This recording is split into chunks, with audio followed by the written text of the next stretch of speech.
sommes venus inaugurer la route Victor Hugo. Nous proposerons à nos visiteurs, qu'ils soient manchois d'ailleurs ou qui viennent de l'extérieur, de marcher sur les pas de Victor Hugo. Victor Hugo a voyagé dans la Manche, a écrit sur la Manche, et donc je trouve que c'est intéressant d'avoir aussi le point de vue de Victor Hugo sur la Manche. C'est une première, c'est la première fois je pense qu'il y a un parcours littéraire, en tout cas avec Victor Hugo qui est fait.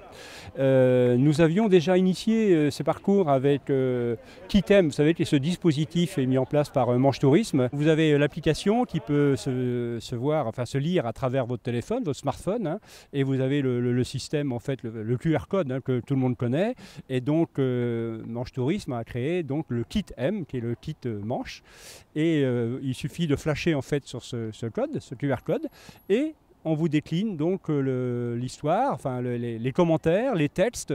Vous avez le texte et vous avez aussi en audio en fait la parole, le texte est lu. Alors là nous sommes ici devant la cathédrale de Coutances et donc on a les commentaires de Victor Hugo sur la cathédrale de Coutances et j'invite évidemment le visiteur à les écouter, mais je peux vous dire que voilà, il est absolument charmé par les flèches de la cathédrale.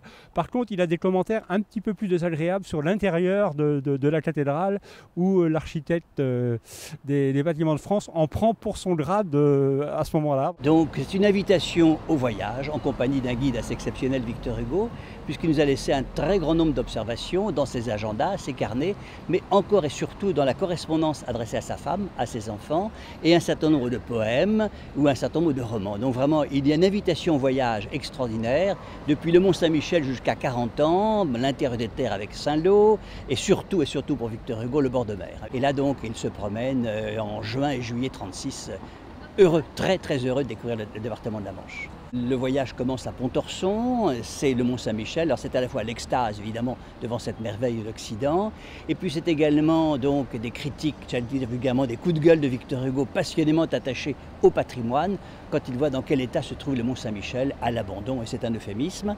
Il va aller sur Avranches, sur Coutances, découvrir Saint-Lô, la fameuse chaire à prêcher extérieure, qui est un joyau qu'il n'a jamais vu, repartir en direction des Pieux, là une petite aventure que l'on découvre dans un carnet, il va aux grandes dames de Juliette Drouet, son ami fidèle qui est à ses côtés, aider une petite jeune fille à écosser des petits pois, ce qui ne plaît pas à Juliette évidemment. On va repartir sur Cherbourg, aller sur Barfleur, revenir sur 40 ans, Isigny, et là nous sommes dans le Calvados, dans mon Calvados natal. Alors l'intérêt me semble-t-il est double, une découverte du territoire, des sites, des monuments, et on voit ce qui a changé, ce qui n'a pas changé. À bientôt sur Tv.tv.